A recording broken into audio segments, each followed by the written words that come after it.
Escuta o que eu vou lhe dizer, filho. Enquanto eu for tua prioridade, pode vir o que vier. Boa noite, meus amados. A paz do Senhor, que o Senhor esteja na casa de cada um de vocês, que o Senhor esteja abençoando e guardando nesse tempo de aflição.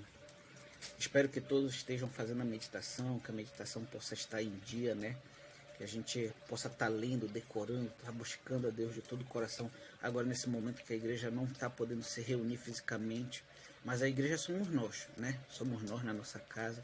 E que lá também a gente possa manter a meditação, o alimento diário da palavra de Deus, né? Nós estamos no estudo do Salmo capítulo 20, né? Segunda, terça, quarta, hoje é quinta-feira. Fazer um resumo aqui rápido até a gente chegar na quinta-feira. Segunda-feira nós vimos... Qual foi o tema de segunda? O Senhor que me ajuda. A gente vimos que Deus ele dá a resposta do seu santo monte, né?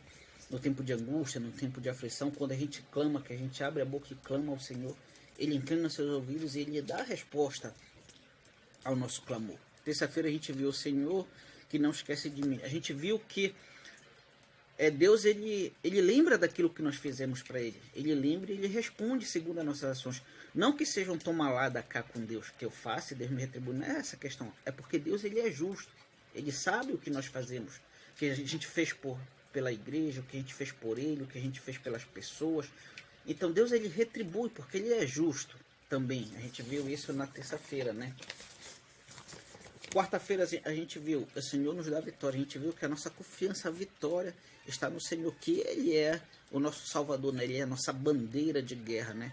O povo de Israel escrevia o nome de Deus na sua bandeira, né? E pedia conselho ao Senhor se Ele permitia ou não o povo ir para a guerra, e o povo só saía para a guerra se ele tivesse autorização de Deus.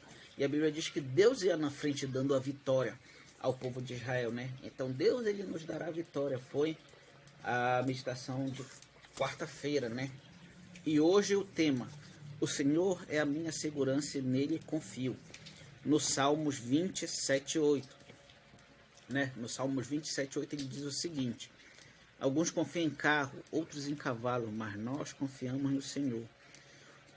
No Senhor Deus, eles vacilam e caem, mas nós nos erguemos e estaremos firmes. Aqui na meditação de hoje fala sobre a confiança, que a nossa confiança não deve estar na questão material, na questão física, e sim em Deus. Aqui no início da meditação ele fala sobre a cavalaria. Como a cavalaria era usada na guerra medieval, nas guerras antigas, a cavalaria era a parte mais forte do exército. Eram os homens montados de cavalo, de armaduras, né? Então eles tinham uma vantagem muito grande. O cavalo, que era forte, robusto, então da posição de cima eles conseguiam golpear os inimigos, né? Conseguiu se mover com grande facilidade no campo de batalha, porque o cavalo mesmo era forte, passava por cima de todo mundo, e aquelas centenas e centenas de homens montados em cavalo. Então a cavalaria era realmente aquela arma de guerra mais forte, né? E hoje em dia, como é usada a cavalaria? Hoje é a cavalaria motorizada, né? São os tanques de guerra, são os carros híbridos, aqueles tanques equipados com aquelas metralhadoras .50, né? De derrubar avião, de transfixar qualquer tipo de barreira, de concreto, de ferro, de qualquer... Então, realmente um exército que tem uma cavalaria forte, exemplo de hoje em dia os Estados Unidos, né? Que é o exército mais poderoso do planeta. Só o que ele está dizendo aqui, na meditação aqui no começo? Que confiar nessas coisas, confiar só nisso, e a nossa confiança não está no Senhor, isso vai levar à derrota, né? Que mesmo com aquela cavalaria forte, mesmo com tudo aquilo, se não houver a confiança em Deus, se a nossa confiança não estiver nele, de nada isso vale, de nada tem valor. Aí eu fiz algumas anotações aqui do lado, né? Como eu falei na primeira meditação que eu fiz, eu tenho o costume sempre de anotar, né? Aqui do lado os pensamentos, aquela luz que Deus me dá sobre alguns assuntos. Aí eu anotei aqui. Assim também acontece na nossa vida. Às vezes a gente acha que a gente está com uma cavalaria blindada e forte e a gente vai ter a vitória. E nem sempre é assim. Nem sempre é assim. Às vezes a gente tem a arma, a gente tem o equipamento, a gente tem tudo ao nosso favor e não conseguimos vitória, porque não botamos Deus em primeiro lugar. Deus não é a nossa bandeira. Eu anotei aqui do lado, né? Por exemplo, cavalaria, tanque, morteiro, todas essas coisas. Toda estrutura sem Deus pode vacilar. Eu botei aqui filhos. O que acontece hoje em dia? Hoje em dia os pais são muito preocupados com o futuro do filho. Aí põe para fazer curso, para fazer isso, para fazer aquilo, para fazer aula de inglês, aula de computação, aula disso, aula daquilo, línguas, não sei o que, não sei o que mais. Várias coisas para os filhos, né? Para preparar para o futuro. Isso é ruim? Não. É excelente. Para ter uma formação, para ter... Mas às vezes os pais vacilam porque só ensinam isso para os filhos, né? E a Bíblia diz, o que adianta o homem ganhar o mundo e perder a sua alma? Hoje em dia os pais não estão ensinando os filhos a louvar a Deus, não ensinam os filhos a irem para a igreja, louvar o nome do Altíssimo, né? Não ensinam a Bíblia, não ensinam o caminho da verdade. A palavra de Deus, ela fala assim, entre os judeus, mas serve de exemplo para a gente. Fala da palavra para o teu filho. Fala quando vocês dois estiverem andando no caminho, for de mão dada com ele, vai falando da palavra de Deus. Vai falando, olha, Deus criou o céu, Deus é poderoso, Deus é isso. Quando tu estiver sentado à mesa, ensina ele, mostra, né? Fala do caminho, leva para a igreja, ensina, põe para ler a Bíblia. Então, hoje em dia os pais estão muito preocupados com a questão dos filhos, do futuro disso, mas não entendem o que adianta o filho se formar, ser doutor, se aquilo ganhar o mundo. E quando morrer ele vai para onde? A gente tem trabalhado isso na vida dos nossos filhos, né? A gente confia em toda a cavalaria, tudo aquilo que o mundo pode oferecer. E depois dessa vida? Como a gente está preparando o nosso filho para o pós-mundo, para o pós-vida física, né? A gente esquece dessa parte, né? A nossa confiança está só nisso. Aí botei aqui também casamento. As pessoas hoje em dia, quando pensam em casamento, pensam na toda a parte estrutural, que precisa de casa, precisa de um lar mobiliado, precisa do emprego, precisa disso. E às vezes você vê casamentos que iniciam com tudo. Tem dinheiro, tem casa, tem estrutura, tem de onde tirar mantimento, são formados e não dá certo. Por quê? A confiança está só na cavalaria, só na parte física, não está depositada em Deus. Não pede conselho em relação a Deus, não busca Deus para firmar o casamento, só confia no que pode ver, na visão, né? Só o que está dentro da sua visão. Então essa primeira parte ele fala aqui sobre isso, que a força do exército estava na cavalaria, naquela coisa, mas isso não era garantia de vitória para o povo de Israel. A garantia da vitória estava na confiança em Deus. Também deve ser assim na nossa vida. É que ele fala, ele faz uma pergunta, né? Para você botar aqui na meditação, o que você entendeu desses dois termos aqui. Alguns confiam em carro, os outros em cavalos. Aí eu botei, confiança não passa do que os olhos veem, no horizontal. Aqui, ó. Né? Não passa do que os olhos veem, na horizontal. Ou seja, sua confiança só está aqui, no que os olhos conseguem ver, né? No que eu consigo ver, ali está a minha confiança. A confiança, ela é horizontal, né? Ela não é vertical. Às vezes a nossa confiança está no que os nossos olhos conseguem observar, não para cima. Nossa confiança não consegue estar para cima, né? Aí outra coisa que eu botei aqui, a segunda parte. Eles vacilam e caem. Aí eu escrevi, são derrotados. Mesmo que pareça impossível, exemplo, a guerra dos 6 dias. Deixa eu te dar um exemplo, quando a nossa confiança está só na parte física. Em 1900 eu não lembro se foi em 46 ou se foi na década de 60, a Guerra dos 6 Dias. Quando Israel chegou no território, né, que eles estão hoje em dia, eles foram cercados por todo o povo árabe. Mais de 17 países contra Israel. Né? Na época nem era Israel, não tinha se consolidado como Estado. Eles estavam voltando ainda depois da Segunda Guerra para o território deles.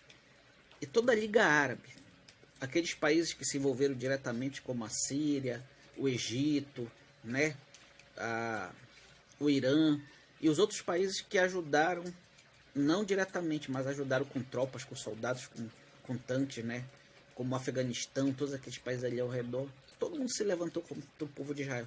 Os israelitas eram 400 mil colonos que nunca tinham pegado em armas, que estavam vindo dos campos de concentração, secos, desnutridos, sem armamento nenhum, Mas a confiança deles estava onde? No Senhor. E em 6 dias, quando o mundo se sentou, todo mundo se sentou, a ONU, todos os órgãos de segurança mundial, todos os religiosos do mundo se sentaram para assistir de camarote Israel ser arrasada, ser destruída, ser aniquilada do mapa. Em 6 dias Israel venceu o inimigo, acabou com o exército inimigo, tomou as colinas de Golã, tomou vários outros territórios dos inimigos, avançou com seu exército no território inimigo, mas porque a sua confiança estava no Senhor. E tem muitos relatos de soldados israelitas que dizem que eles estavam sozinhos combatendo com 1.000, 2.000 soldados inimigos. Já pensou 17 países se unindo, um exército gigantesco acostumado à batalha com tanque, com cavalaria, com caça, com tudo enquanto. E alguns relatos que viam anjos lutando, batalhando por eles. Tinha 1.000, 2.000 homens que se rendiam para um soldado israelita. E quando esses homens eram interrogados, eles diziam, não, ele não estava sozinho, tinha uma legião de soldados junto com eles, entendeu? Tem relatos de soldados que as tropas inimigas estavam sozinhas, as tropas vinham e passavam por ele e nem conseguiam enxergar eles, porque a confiança estava no Senhor, amém? Aqui ele continua na meditação de hoje sobre o texto, o inimigo, o personagem e como funcionou. Aqui, ó, essa dinâmica, né? Essa dinâmica aqui que a gente está fazendo, de falar sobre o inimigo, sobre o personagem e sobre como funcionou a confiança em Deus. Primeiro, de 1 Samuel 17, 45 ao 47, aqui, inimigo, Filisteu e Golias. Aquele episódio ali dos Filisteus, né? E Golias desafiando e chacotando da cara do povo de Israel, né? E desafiando o povo de Israel e falando besteira sobre o Deus deles, né? Personagem, Davi. Como funcionou? Aceitando o desafio de Golias, né? Então a história de Golias todo mundo já conhece. E ali Deus deu a vitória a Davi sobre numa batalha que jamais alguém apostaria em Davi, né? Menino, franzino, sem armadura, sem nada, né? Só com 3 pedrinhas e uma funda, né? Contra um guerreiro de quase 4 metros de altura, forte, né? Ninguém daria a vitória, apostaria em Davi. Segundo, 2 Samuel 10, 12 ao 18. Aqui os inimigos, sírios e amonitas. Quem eram os personagens? Joabe, que era o chefe do exército de Israel, né? Que era o general do exército de Davi. Joabe e o rei Davi. Na batalha, batalharam na guerra, né? Que eles venceram os amonitas e os sírios, né? Se rebelaram, venceram os amonitas e os sírios. E 2 Reis 18, 5 e 7. Quem eram os personagens? Quem eram os inimigos? Os assírios e os filisteus. Quem era o personagem? Ezequias, né? E como ele conseguiu a vitória na confiança? Se revoltou contra o domínio dos assírios. Que nessa época o povo de Israel vivia sob o domínio dos assírios, né? E ele se revoltou e venceu os assírios e tomou também várias regiões dos assírios, né? Está lá em 2 Reis, capítulo 18. Aí aqui ele faz um resumo, terminando a meditação de hoje, quinta-feira, né? E ele fala aqui em 2 Timóteo 2,4, ele diz assim mesmo: a vida é uma guerra, nós somos soldados do Senhor, nenhum soldado se deixa envolver pelos negócios da vida civil, já que deseja agradar aquele que o alistou. 2 Timóteo 2,4. Aqui ele fala sobre o que acontece muitas vezes hoje em dia. Deus ele nos chamou para ter uma vida com Ele, para vivermos com Ele, para termos uma união com Ele, para vivermos lendo a Bíblia, buscando a Deus, buscando conhecer, buscando a Sua palavra, vivendo na obra, vivendo no Evangelho, levando a palavra para as pessoas. Qual foi a última ordem que Cristo deu ao subir aos céus, né? Mateus, nas últimas palavras de Jesus: ide, pregai o Evangelho, né? A toda criatura, batize em nome do Pai, do Filho e do Espírito Santo e ensina. Foi. E fazer ele aceitar Jesus, batizar e ensinar. Esse é o nosso trabalho. Essa foi a missão que foi dada para todos nós, para a igreja, né? Mas o que acontece hoje em dia? A gente fica muito envolvido na nossa vida, é a correria do dia a dia, é contas, é emprego, é isso, é aquilo. E o tempo do Senhor é o mínimo possível, né? Ele faz uma comparação com o soldado naquela época, quando o soldado se alistava no Império Romano, ele ia viver só pro exército.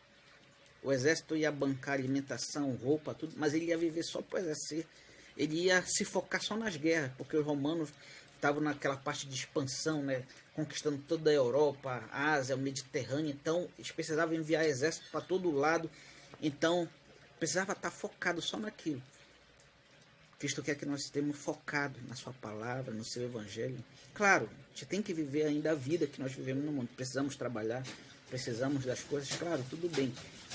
Precisamos tirar tempo para essas coisas também. Mas o nosso foco deve estar na vida com Cristo, na vida com o Senhor, né? E ele termina aqui. Qual batalha você está enfrentando agora? Decida confiar em Deus, escreva uma oração sobre isso e ore, né?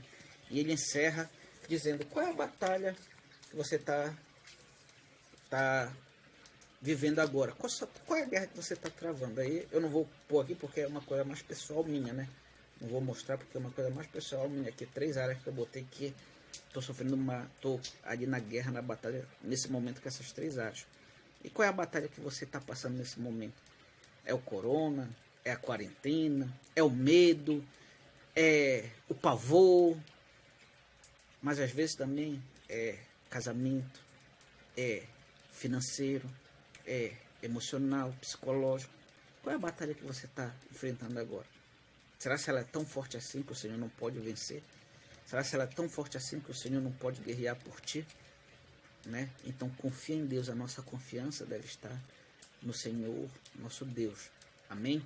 Meus amados, que vocês estejam com a meditação em dia, estejam buscando a Deus, realmente estejam ali na batalha da confiança. Não é fácil, não é fácil nós termos confiança em Deus no mundo, que tudo parece ao contrário, que tudo parece que vai dar errado, que todas as expectativas são negativas. Você abre a televisão, todo mundo está dizendo que vai ser o pior, todo mundo diz que não vai dar certo, que o pior vai vir, que é isso, que é aquilo. Muitos dizem que você é um derrotado, que você não vai conseguir emprego, que você não vai conseguir uma boa esposa, um bom esposo. É difícil a gente ter confiança em Deus num mundo totalmente negativo, né? Que tudo tende para o negativo. Mas a nossa confiança deve estar nele, né? Que o Senhor abençoe a vida de cada um de vocês.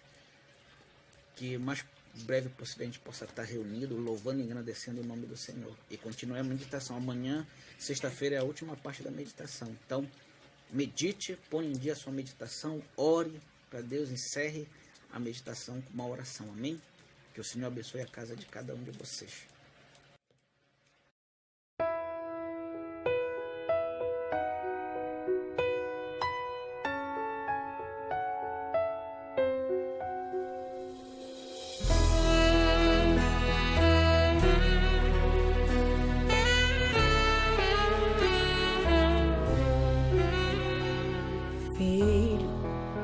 Intimidade comigo não há como tu vencer, sem dobrar os teus joelhos e na madrugada me buscar, sem examinar as escrituras. Não há como descobrir os segredos que tenho pra você, mas sondei seu coração e vi desejo de me adorar. Foi pensando então que decidi a ti me revelar e te mostrar alguns segredos para uma vida de vitória e de conquista. Escuta o que eu vou lhe dizer, filho. Enquanto eu for tua prioridade, pode vir o que vier. Podes também contar comigo, seja lá para o que for. 1000 cairão ao teu lado e 10.000 à tua direita, mas tu não serás atingido, verás livramento, sou eu, teu Deus. Se te fecharem uma porta, outra pra você eu abrirei, de preferência onde não tem parede, só pra mostrar que sou o Deus da tua vida, sou o Deus da tua história, e ninguém irá sentar à mesa enquanto de glória eu não te honrar.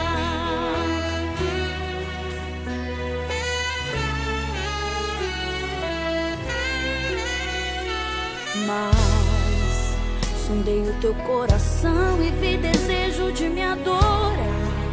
Foi pensando então que decidi a ti me revelar e te contar alguns segredos para uma vida de vitória e de conquista. escuta o que eu vou lhe dizer, filho. Enquanto eu for tua prioridade, pode vir o que vier. Podes também contar comigo, seja lá para o que for. 1000 cairão ao teu lado e 10.000 à tua direita, mas tu não serás atingido, verás livramento. Sou eu, teu Deus. Se te fecharem uma porta, outra pra você eu abrirei. De preferência onde não tem parede, só pra mostrar que sou o Deus da tua vida, sou o Deus da tua história, e ninguém irá sentar à mesa enquanto de glória eu não te honrar.